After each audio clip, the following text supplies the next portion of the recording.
오늘 우리에게 주시는 하나님 말씀은 창세기 39장 1절에서 6절까지 말씀입니다. 오늘 우리에게 주시는 하나님 말씀은 창세기 39장 1절에서 6절까지 말씀, 우리 한 목소리로 하나님 말씀을 읽도록 하겠습니다. 시작. 요셉이 이끌려 애굽에 내려가매 바로의 신하 춘희대장 애굽 사람 보디발이 그를 그리로 데려간 이스라엘 말 사람 손에서 요셉을 사니라. 여호와께서 요셉과 함께 하심으로 그가 형통한 자가 되어 그의 주인 애굽 사람의 집에 있으니 그의 주인이 여호와께서 그와 함께 하심을 보며 또 여호와께서 그의 범사에 형통하게 하심을 보았더라. 요셉이 그의 주인에게 은혜를 입어 섬김에 그가 요셉을 가정 총무로 삼고 자기의 소유를 다 그의 손에 위탁하니 그가 요셉에게 자기의 집과 그의 모든 소유물을 조관하게 한 때부터 여호와께서 요셉을 위하여 그 애굽 사람의 집에 복을 내리심으로 여호와의 복이 그의 집과 밭에 있는 모든 소유에 미친지라. 주인이 그의 소유를 다 요셉의 손에 위탁하고 자기가 먹는 음식 외에는 간섭하지 아니하였더라. 요셉은 용모가 매어나고 아름다웠더라. 아멘. 우리는 누구나 형통한 인생을 살고 싶습니다. 형통. 모든 일이 준비한 대로, 계획대로 잘 되는 것을 형통이라고 말하죠. 그런데 감히 어떤 인생 가운데가 100% 내가 준비한 대로 다 이루면서 살 수 있겠습니까? 우리가 준비한 모든 것들을 소망한 대로 또 성취하면서 사는 사람도 없을 것 같습니다. 그래서 이 형통이라는 말은 어폐가 좀 있는 것 같습니다. 모든 일이 뜻대로 잘 된다가 형통이라면 이 땅을 살아가는 그 누구도 형통의 인생을 살 수 없는 것이 너무나 당연한 것 같습니다. 특별히 죄로 말미암아 우리가 이 탐욕과 물질의 문제 가운데 넘어지고 있는 우리가 이 형통의 인생을 살 수는 없는 것이 어쩌면 인생의 법칙인지도 모르겠어요. 그런데 성경은 우리 수많은 믿음의 사람들뿐만이 아니라 이 말씀을 읽는 사람들에게 형통한 사람은 이런 인생이다라는 것을 자꾸 가르쳐 줍니다. 그러니까 성경은 형통할 수 있다라고 우리에게 제시를 하는 거죠. 그렇다면 성경이 말하는 형통, 하나님이 말씀 가운데 우리에게 알려주시는 형통은 무엇인가? 성경이 말하는 형통은 한마디로 이런 것입니다. 절망 너머의 새로운 길을 보는 사람, 그 사람을 형통하다라고 말할 수 있습니다. 자, 형통이 뭐라고요? 절망 가운데 뭐라고요? 넘어서 미래의 길, 새로운 길을 보는 인생이 형통하다 할 수 있습니다. 우리가 잘 아는 것처럼 애굽을 탈출했던 히브리인들이 이제 홍해 앞에 그들이 갈 수 없는, 넘을 수 없는 고난과 절망 가운데 있었습니다. 뒤에서는 애굽 군대가 쫓아오고요, 양옆으로는 넘을 수 없는 높은 산이 있었습니다. 사면초가예요. 그 절망을 이길 수 있을 만한 근거가 전혀 없었을 때 하나님께서 모세에게 명령하셨습니다. 모세야, 내가 들고 있는 그 지팡이를 바다를 향하여 내밀어라. 그 말씀에 모세가 순종했을 때에 이 모세와 모든 이스라엘 사람들이 형통하게 됩니다. 그래서 형통은요, 절망이라는 홍해가 우리 삶을 가로막고 있을 때에 우리는 보지 못하고 우리는 갈 바를 알지 못하지만 새로운 그 미래의 길을 볼 수 있는 믿음이 있다라면 그 사람은 형통한 줄을 믿습니다. 그래서 오늘 말씀을 듣는 우리에게 하나님의 말씀이 주시는 형통이 임하기를 축복합니다. 우리 청년들에게와 이 오부 예배를 드리는 모든 분들이 하나님이 주시는 형통의 인생이 되기를 다시 한번 예수님의 이름으로 축복합니다. 요한복음 14장에 보면 예수님께서 제자들에게 이렇게 말씀하셨어요. 마음에 근심하지 말아라. 하나님을 믿으니 또 나를 믿어라. 그러니까 근심하지 말라 말씀하시면서 예수님께서 이어서 뭐라고 말씀하셨냐면 내가 너희를 위하여 처소를 예비하러 가노라 라고 말씀을 합니다. 그런데 이 주님의 의도와 다르게 특별히 도마가 마음에 근심이 지워지지 않는 겁니다. 그래서 요한복음 14장 5절에는 도마가 예수님을 향해서 이렇게 말하죠. 도마가 이르되 주여 주께서 어디로 가시는지 우리가 알지 못하거늘 그 길을 어찌 알겠사옵나이까? 그 도마의 마음에는 이것입니다. 예수님께서 먼저 가서 우리가 거할 곳을 예비하신다라고 말했는데 그곳이 어디냐는 거죠. 우리가 어떻게 그곳에 가느냐, 그 질문에 대한 답이 없으니까 답답한 겁니다. 가야 할 곳이 보이지 않고 보이지 않는 길 앞에서 이 도마처럼 두려운 마음이 생기는 것은 너무나 당연해요. 어쩌면 우리도 그렇지 않겠습니까?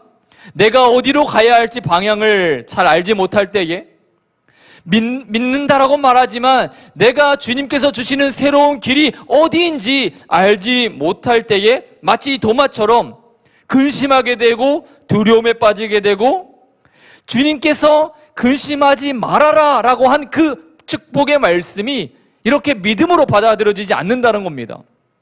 그렇게 도마가 마음의 근심을 가지고 주님 앞에 질문했을 때 예수님께서 이렇게 대답을 하세요. 6절 말씀입니다. 예수께서 이르시되 내가 곧 길이요 진리요 생명이니 나로 말미암지 않고는 아버지께로 올 자가 없느니라. 아멘. 지금 도마는 방향을 물었습니다.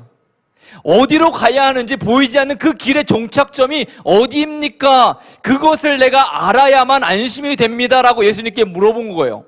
근데 예수님께서 가야 할 곳, 가야 할 방향을 알려주시는 것이 아니라 갑자기 이렇게 말씀하셨습니다. 내가 길이고 내가 진리고 내가 생명이다 라고 말씀을 하셨습니다. 그래서 믿음의 사람에게는 방향이 중요한 것이 아니라 우리가 어디까지 가야 하는지 정답을 아는 게 중요한 것이 아니라 주님이 길이다, 주님이 생명이다, 우리가 주님 위에만 걸을 수 있다라면 그 진리의 말씀 안에 우리가 거할 수만 있다면 그것이 가장 형통의 길이다라는 것을 우리가 깨달았으면 좋겠습니다. 세상은 보이는 길, 예측이 가능한 길, 그래서 대비하고 준비할 수 있는 그런 성공적인 인생을 살고 싶어 합니다. 내가 가야 할 방향의 답을 알고 있으면 그 사람만큼 이 형통의 길을 갈 수 있는 확률이 높아지는 사람이 어디 있겠습니까? 그런데 믿음의 사람은요, 보이지 않는 길 위에서도 형통할 수 있습니다. 고난 속에서도 가야 할 바를 알지 못함에도 불구하고 주님이 나와 동행하시고 주님이 길이다라고 말씀하셨기 때문에, 주님이 나는 생명이다라고 말씀하셨기 때문에 주님과 동행하기만 하면 보이지 않는 길에서도 믿음의 사람은 형통합니다. 그래서 오늘 저는 말씀의 제목을 비전과 형통이라고 말하면서 부제로 이렇게 정해봤습니다. 비전의 사람은 어떤 상황 속에서도 형통할 수 있다. 자, 비전의 사람은 어떠한 상황 속에서도 형통한다. 한번 따라해 보겠습니다. 시작. 비전의 사람은 어떤 상황에도 형통한다. 아멘. 이 말씀이 여러분들에게 도전이 되었으면 좋겠습니다. 한 2주 전인가요? 거의 한 3, 4일 동안의 뉴스와 이렇게 SNS를 도배한 충격적인 사건이 하나 있었는데 그게 무엇이었냐면 20대 남성이 여자친구를 목 잘라 죽이게 하고 그 방에서 이틀간을 이렇게 음식도 시켜 먹으면서 방치한 사건이 한 2주 전에 있었습니다. 누구나 아마 이 사건을 보면 끔찍하다라는 정도가 아니라 어떻게 사람으로 그럴 수 있지라는 생각이 들 것 같습니다. 사람을 죽인 것도 모자라서 사람이 죽어있는 그 방에서 어떻게 음식을 시켜 먹고 TV를 보면서 이틀이나 그 방에서 있을 수 있을까? 끔찍하잖아요. 인면수심, 동물의 탈이 아니라 괴물의 탈을 쓴 사람의 이야기처럼 들립니다. 그런데 오늘 우리가 창세기를 통해서 보고 있는 요셉의 인생이요, 그와 같다라는 것을 우리는 잘 기억해야 됩니다. 요셉의 이야기는 그 사건보다 훨씬 더 끔찍한 이야기입니다. 요셉은 형들에게 죽임을 당할 뻔했고 노예로 팔렸습니다. 인신매매를 형들에게 당했어요. 우리는 이 요셉의 이야기를 그냥 성경의 어떤 일화, 아주 수천 년에 있었던 어떤 이야기, 그리고 요셉에 대한 믿음의 결과를 우리가 알기 때문에 충격이지 않을 수 있는데요, 실제로 요셉이 당한 이 사건은요, 엄청난 사건인데 창세기 37장 24절에 보면 이런 말씀이 나옵니다. 그를 잡아 구덩이에 던지니 그 구덩이는 빈 것이라 그 속에 물이 없었더라. 그리고 25절 말씀을 보세요.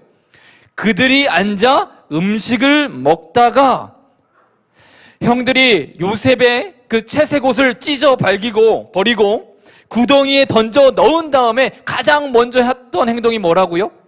그 구덩이 옆에 앉아서 음식을 먹었다라고 오늘 성경 24절은 말하고 있습니다.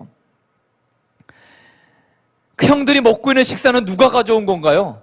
요셉이 가져왔죠. 아버지의 심부름 때문에 이 요셉이 형들을 위해서 음식을 가져왔는데 그 요셉의 구덩이 안에 있으면서 그냥 가만히 있었을까요? 형들 제발 살려주세요라고 애원하고 소리 높여서 외치지 않았을까요? 그런데 그 동생의 처절한 구해달라는 애청의 목소리를 들으면서 그 구덩이 옆에서 앉아서 형들이 음식을 먹고 있었다고요.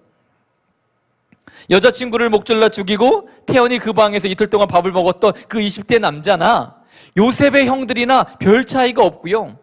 그것이 가족이기 때문에 더 끔찍한 장면이라는 겁니다. 그리고 한번 이렇게 생각해 봤으면 좋겠어요. 요셉이 그런 일을 당했는데 설사 그 목숨을 부지하고 살았을 때 제대로 살 수 있는 인생이었겠습니까? 형들에게 죽임을 당할 뻔하고 살려달라고 그렇게 애원했는데 희낙낙거리면서 밥을 먹던 형들을 경험했던 이 요셉이 살아난들 제대로 사람 구실하면서 살 수 있었을까? 그러니까 확률로는, 인생의 생각으로는, 세상의 방식으로는 절대로 요셉이 평범하게 살 수 없는 사람이 되었을 거고요. 최악의 고통 속에서 어쩌면 스스로의 인생을 끊어버리는 절망적인 선택을 했던 사람으로 그렇게 인생을 마감할 수도 있었습니다. 그런데 성경은 그 요셉의 인생을 뭐라고 정의했냐면 요셉은 형통한 사람이었다. 그의 범사에 형통케 하심을 보았다라고 말하면서 요셉이 당한 그 수많은 일들을 기록하고 나서도 요셉은 형통했다라고 말을 합니다. 창세기 39장 오늘 본문 2절 말씀을 우리 함께 읽어보도록 합니다. 시작. 여호와께서 요셉과 함께 하심으로 그가 형통한 자가 되어 그의 주인 애굽 사람의 집에 있으니 라고 말하죠. 노예로 팔려간 사람이 형통하다? 고된 노동 속에서 언제 죽을지 모르는 이 사람이 형통하다? 형들에게 배신을 당하고 죽임을 당할 뻔했던 상처 많은 그 요셉의 인생이 형통했다라고 성경은 말하고 있는 겁니다. 우리가 방금 읽은 이 2절 말씀을 보면 우리 한글 성경에는 나오지 않는데 히브리 언어로 보면 가장 앞에 바라는 말이 써 있어요. 그러나라는 뜻입니다. 그러나. 그러니까 2절 말씀은 그러나라고 시작하는 겁니다.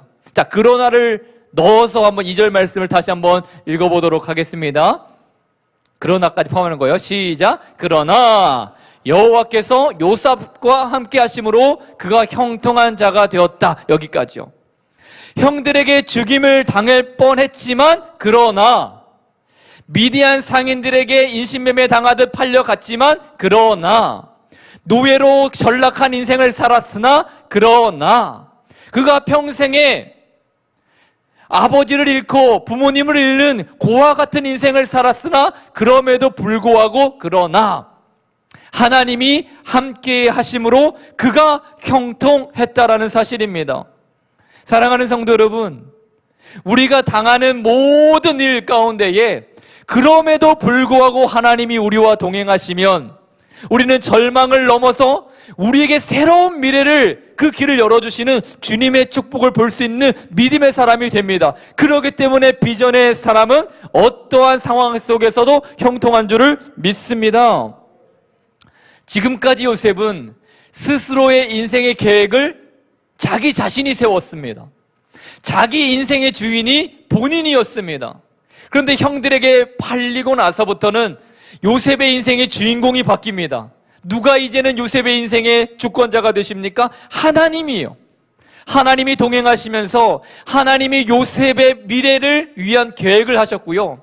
하나님이 요셉과 동행하면서 요셉의 인생의 주인이 되어주셨습니다. 이것이 성경이 말하는 형통이에요. 하나님이 함께해 주시는 인생, 하나님께서 계획 가운데에 인도해 주시는 인생. 그래서 하나님이 함께 하시는 인생은요, 형통한 거죠. 하나님을 향하여 꿈과 비전과 믿음이 있는 성도는 그래서 형통한 것입니다. 비전을 가지셨으면 좋겠습니다. 이 비전은 단지 무엇이 된다라는 꿈을 말하는 것이 아닙니다. 하나님과 동행하는 것이 비전인 줄을 믿습니다. 동행하는 인생에는 하나님께서 기도 가운데 말씀해 주시고요, 말씀을 통해서 우리에게 이 세상과 다른 생각을 할 수 있도록 인도해 주십니다. 그래서 하나님이 주신 비전을 바라보는 인생, 그 인생은 어떠한 구체적인 형통의 인생을 살아가는가, 오늘 본문을 통해서 세 가지를 간략하게 살펴보고자 합니다. 첫 번째는 이것입니다. 하나님이 비전을 주시는 형통한 인생은요, 첫 번째 축복, 만남의 형통이 있습니다. 첫 번째 뭐라고요? 만남의 형통. 오늘 본문 1절 말씀을 함께 보겠습니다. 요셉이 이끌려 애굽에 내려가매 바로의 신하 친위대장 애굽 사람 보디발이 그를 데리고 데려간 이스마엘 사람 손에서 요셉을 산이라. 자, 요셉이 보디발을 만난 것이 형통이라는 겁니다. 그리고 보디발의 직업이 바로의 친위대장이었다라는 것이 형통이라는 것입니다. 왜 그렇습니까? 요셉이 그냥 만약에 그냥 평범하고 착한 주인을 만났어도 아마 애굽에서 그럭저럭 잘 살았을 겁니다. 그런데 하나님은 요셉을 향하여 다른 계획이 있으셨습니다. 어떤 계획이요? 요셉이 훗날 바로 앞에 서야 하는 계획을 갖고 계셨습니다. 그래서 중간에 보디발이라는 사람, 친위대장인 그를 요셉과 만나게 해주셨다라는 거죠. 나중에 요셉이 모함을 당해서 감옥에 갑니다. 그런데 그가 가는 감옥이 어디입니까? 정치, 또 고위, 부유한 사람들이 들어가는 감옥이었습니다. 친위대장이었던 이 보디발 안에서 일어난 사건 때문에 요셉이 감옥에 갔을 때에 고위 관리들만 들어가는 귀족 감옥에 들어갈 수 있었다라는 거죠. 그곳에서 술 맡은 관원장을 만나게 되고 그의 꿈을 해석하게 되고 그것이 기점으로 바로 앞에 이 요셉이 서게 되고 그 기점 때문에 요셉의 가족이 살고 이스라엘이라는 어마어마한 하나님의 백성이 이 애굽 땅에서 잉태가 되는 겁니다. 그러니까 보디발을 만난 것은요, 하나님이 주신 만남의 형통이라는 겁니다. 노사연의 만남이라는 노래를 아세요? 아마 청년들도 아는 것 같습니다. 이 노래는 가사가 이렇게 되죠. 우리 만남은 우연이 아니야. 그것은 우리의 바람이었어. 이거를 찬양 가사로 바꾸면 어떻게 될까요?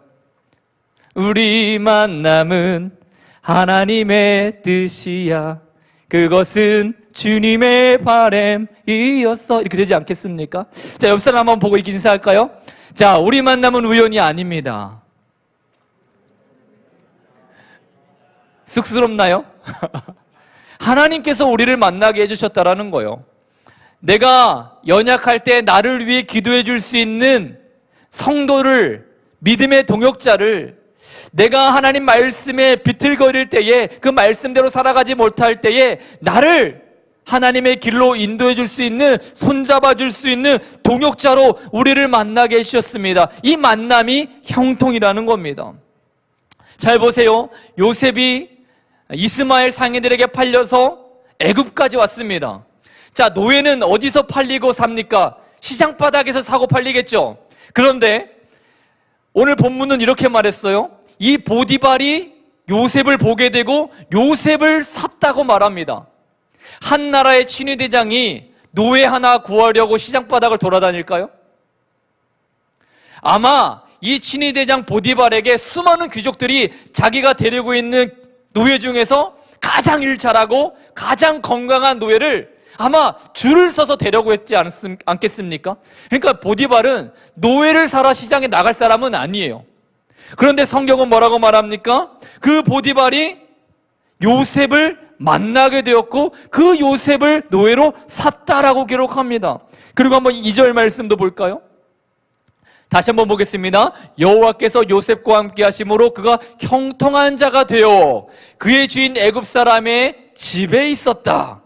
주인 애굽 사람의 집에 있으니, 자, 요셉이 보디발에게 노예로 사져서 그 보디발의 집 안에 있게 되었다라는 것이 형통이다라는 겁니다.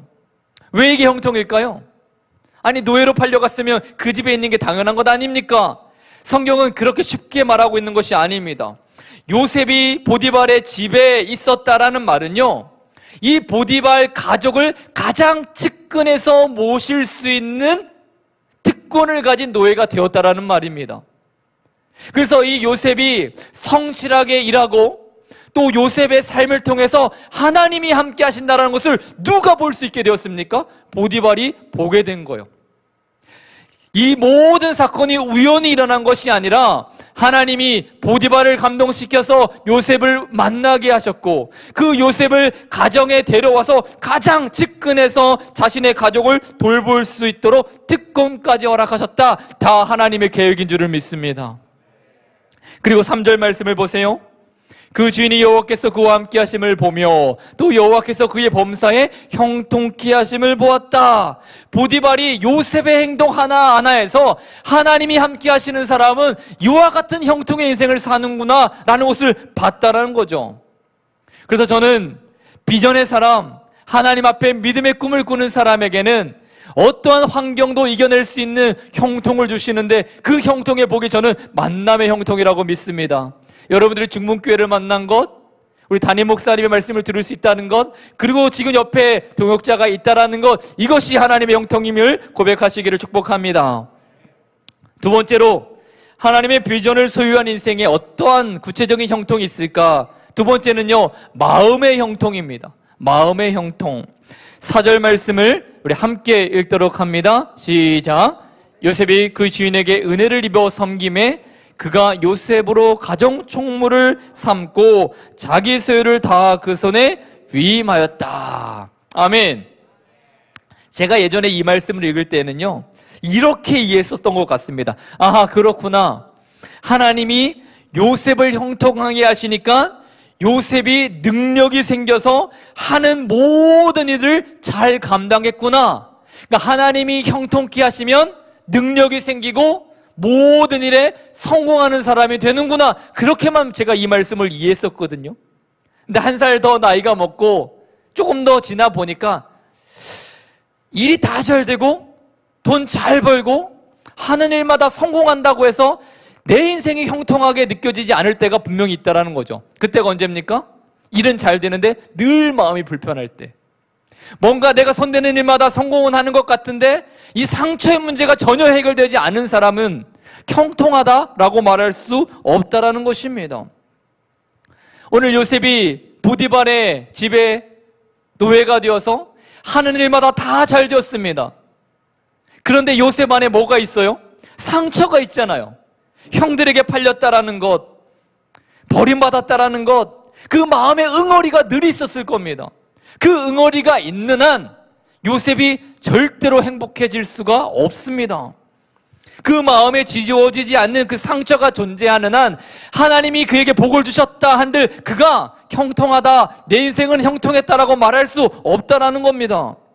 하루 일과를 마치면 늘 자기가 형들에게 죽임당할 뻔했던 그날 밤 사건이 기억나지 않았겠습니까? 그리고 매일 밤마다 내가 나중에 형들을 만나면 어떻게 복수하지?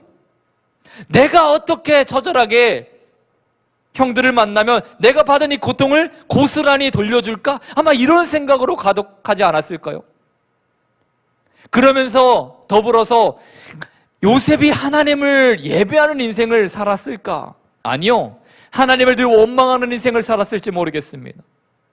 그와 같은 마음으로 어떻게 하나님 주시는 형통한 축복을 얻었다라고 말할 수 있겠습니까? 그런데 하나님이 요셉으로 하여금 이 보디발 집 안에서 인정을 받게 하십니다. 사람에게 받은 상처를 사람으로서 싸매어 주시는 은혜를 주신다라는 겁니다. 요셉이 무슨 능력이 있었겠습니까? 남달리 힘이 셌겠습니까? 그렇지 않았어요. 그럼에도 불구하고 보디발에게 신임을 받고 가정의 총무가 되고 전권을 위임받는 사람으로, 이렇게 인정받는 사람으로 요셉이 하루하루를 살게 됩니다. 인정받으면서 존경받으면서 그 마음에 있었던 여러 가지 상처들이 하나하나 해결되는 과정을 요셉이 밟았을 거라는 겁니다. 오늘 6절 말씀도 함께 읽습니다. 주인이 그 소유를 다 요셉의 손에 위임하고 자기 식량 외에는 간섭하지 아니하였더라. 노예인데 노예 같지 않아요. 분명히 노예인데 내가 노예라고 느끼지 못할 정도로 자유함을 얻었던 것이 이 요셉의 노예의 삶이었습니다. 그 가정 총무로 있으면서 모든 소유를 맡아 살아가면서 배신당한 상처가 치유됩니다. 사람으로부터 버림받은 그 쓰라린 상처가 만져졌다라는 것입니다. 하나님은 그렇게 우리의 마음을 위로하시고 붙잡아 주시는, 그래서 마음의 형통을 주시는 분인 줄을 믿습니다. 고린도후서 1장 3절 말씀에 보시면 찬송하리로다. 그는 우리 주 예수 그리스도의 하나님이시요 자비의 아버지시요 모든 위로의 하나님이시며, 하나님은 죄 가운데 빠져있는 우리 인생에 오셔서 아버지가 되어주셨습니다. 그리고 자비로 우리의 모든 죄를 용서하셨고 우리를 친히 사랑한다 하셨습니다. 그런 다음에 우리 인생에 오셔서 그 자비로운 아버지는 우리를 위로하신다라고 성경은 말하고 있습니다. 위로한다, 히브리어로 나함이라는 말인데 이 나함의 뜻은 숨을 쉬게 한다라는 뜻이에요. 숨을 쉬게 한다. 하나님이 나를 위로하셨다라는 말은요, 내가 어떤 삶의 문제 때문에 답답하여 견딜 수 없어서 숨도 못 쉬겠는데 하나님이 내 숨통을 트이게 해주신다. 여러 가지 어려움이 오면 밤잠을 설치잖아요. 마음이 막 답답하잖아요. 뭘 해도 먹어지지 않고. 그런데 하나님이 위로하시면 숨통이 터집니다. 그것이 하나님이 우리 마음을 위로하시는 방법이십니다. 오늘 우리가 비전의 사람이라면 우리가 어떤 어려움을 당하고 어떤 막막한 일 가운데에 답답함을 당할지라도 누가 풀어주세요? 하나님이 그 마음, 여러분들의 마음을 형통케 하실 줄을 믿습니다. 자, 마지막 세 번째로, 하나님은 이 비전을 소유한 믿음의 사람에게 어떠한 형통을 주시는가? 이 세 번째가 어쩌면 가장 중요한지 모르겠습니다. 하나님 말씀 대제를 읽어봅니다. 함께 읽습니다. 시작. 하나님의 형통을 증거하는 인생이 된다. 아멘. 요즘 담임 목사님께서 가장 많이 하시는 말씀 중에 이런 말씀이 있어요. 걸음걸음마다 하나님의 역사하심을 보여주는 삶이 되자. 가장 많이 최근에 하시는 말씀이잖아요. 오늘 하나님이 요셉에게 주신 대표적인 형통이 무엇이냐? 요셉을 통하여 요셉의 걸음걸음마다 하나님의 역사가 드러나는 인생이 되게 하셨다라는 것입니다. 이것이 형통입니다. 5절 말씀을 보겠습니다. 그가 요셉에게 자기 집과 그 모든 소유를 주관하게 한 때부터 여호와께서 요셉을 위하여 그 애굽 사람의 집에 복을 내리심으로 여호와의 복이 그의 집과 밭에 있는 모든 소유에 미친지라. 아멘. 하나님이 요셉을 형통하게 하셨는데 요셉이 그 가정 총무가 되어 모든 것들을 관리하기 시작한 때로부터 그 애굽 사람의 보디발의 집이 어떻게 됐다고요? 요셉이 손대는 곳마다 그 모든 소유가 하나님이 형통케 해주시는 복을 함께 누렸다라는 것입니다. 여러분 믿으십니까? 요셉이 하나님의 형통의 인생이 되니까 요셉이 가는 길에 하나님의 형통이 증거되는 인생을 살게 되었다라는 것입니다. 창세기 49장에 보면 요셉의 아버지 야곱이 이제 삶을 다 마감하면서 아들들을 모아놓고 축복 기도를 합니다. 그때 요셉을 축복했던 기도가 참 중요해요. 그것이 창세기 49장 22절 말씀인데 이 야곱이 요셉을 어떻게 축복합니까? 자, 요셉은 무성한 가지 곧 샘 곁에 무성한 가지라. 그 가지가 담을 넘었도다라고 말하면서 요셉의 인생을 아버지가 축복합니다. 요셉은 무성한 가지, 샘 곁에 심겨져서 마르지 않는 가지가 될 것인데 그 가지가 뭘 넘는다고요? 담을 넘는 인생이 될 것이다 라고 이 요셉의 인생이 축복을 받습니다. 사랑하는 성도 여러분, 하나님께서 여러분들에게 형통케 하시는 인생을 주실 겁니다. 여러분의 삶을 복 주실 거예요. 믿음으로 비전을 포기하지 않는 인생이 되면 하나님이 여러분들에게 복의 근원이 되게 하실 것인데, 자, 거기서 멈추는 것이 아닙니다. 여러분들이 받은 그 복이 담을 넘는 축복, 담을 넘어서 여러분들이 거하는 곳에 그 하나님의 형통이 증거되는 인생을 살게 될 줄을 믿습니다. 그래서 요셉을 보면요, 보디발 아내로부터 모험을 받아 감옥에 갔을 때에도 그 감옥을 지키던 전옥이 요셉 때문에 복을 받게 됩니다. 창세기 39장 21절 말씀을 보세요. 여호와께서 요셉과 함께 하시고 그에게 인자를 더하사 간수장에게 은혜를 받게 하셨다. 그리고 요셉을 통해서 어떠한 축복이 임하기 시작합니까?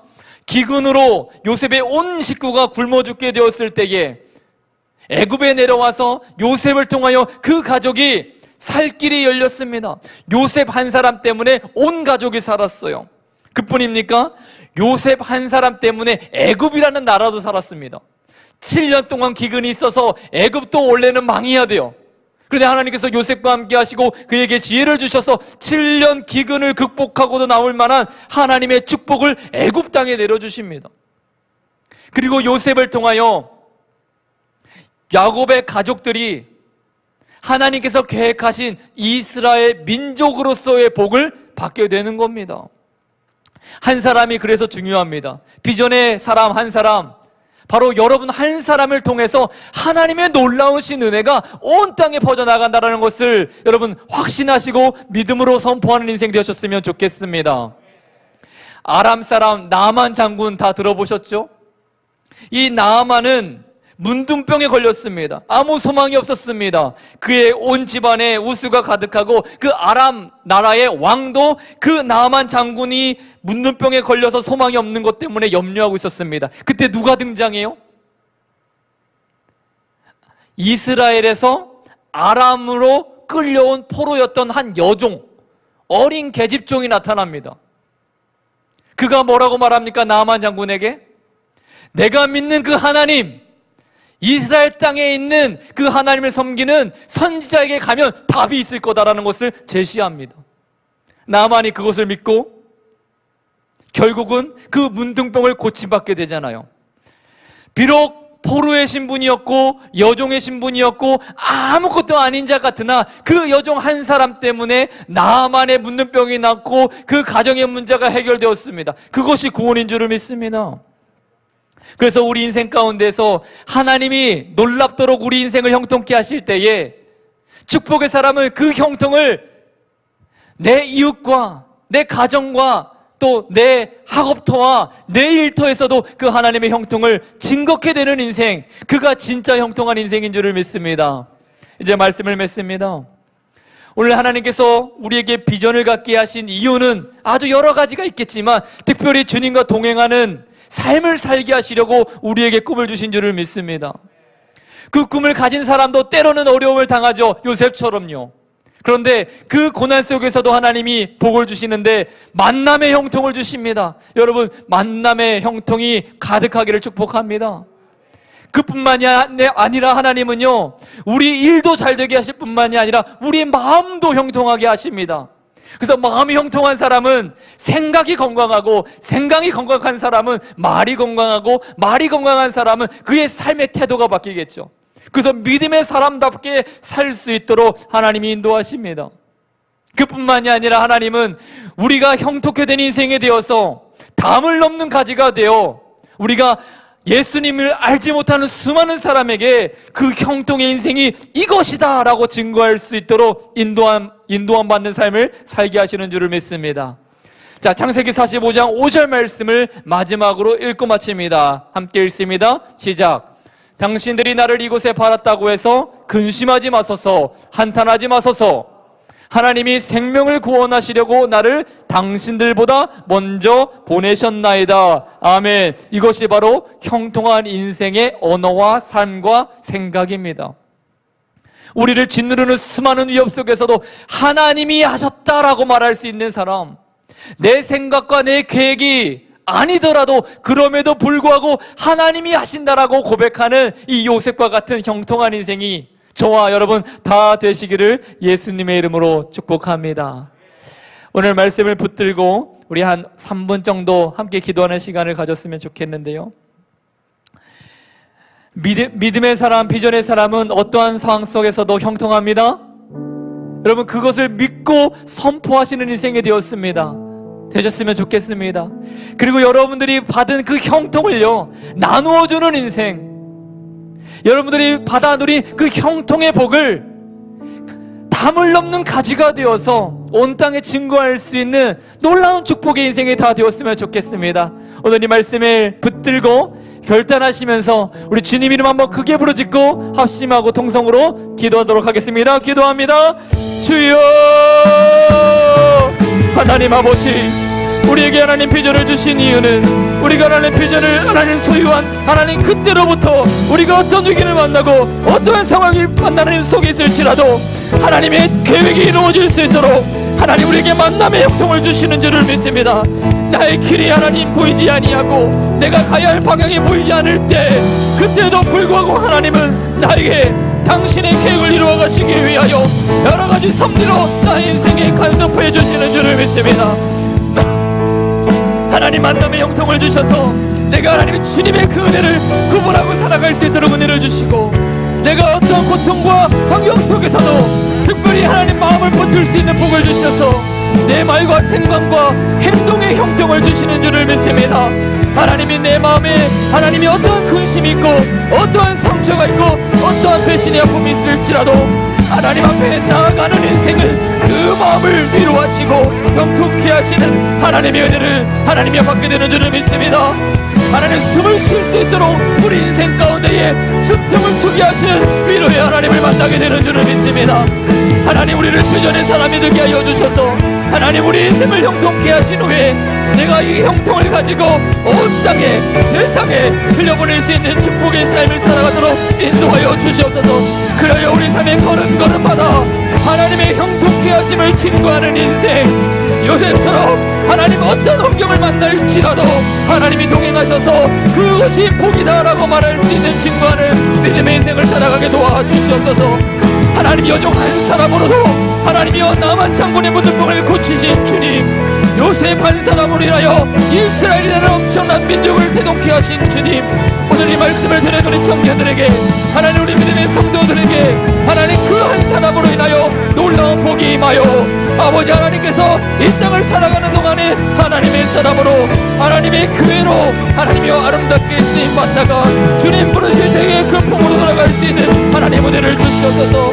주님이 우리와 함께 하심으로 그 인자를 더하여 모든 이에게 은혜를 받게 하노라 라고 고백할 수 있도록 우리 인생을 축복하여 주옵소서. 하나님께서는 비전에 또한 믿음의 사람에게 형통한 인생을 주시는 줄을 믿습니다.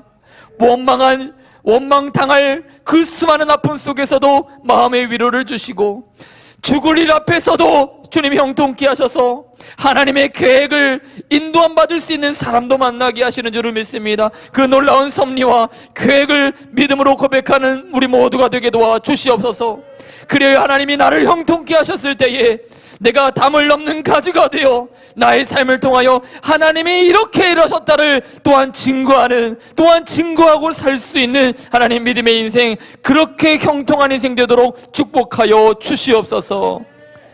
지금은 우리 주 예수 그리스도의 은혜와 하나님 아버지의 극진하신 사랑하심과 성령의 교통내주 충만케 하시는 은혜가 하나님의 섭리와 계획하심을 확신하고 비전을 꿈꾸는 믿음의 사람이 반드시 형통의 인생을 하나님 살 수 있노라 고백하고 결단하는 인생이 되기를, 또한 우리 삶이 그렇게 형통한 인생으로 증거하는 인생이 되기를 간절히 소원하며 예수님의 이름으로 축복하며 기도하옵나이다.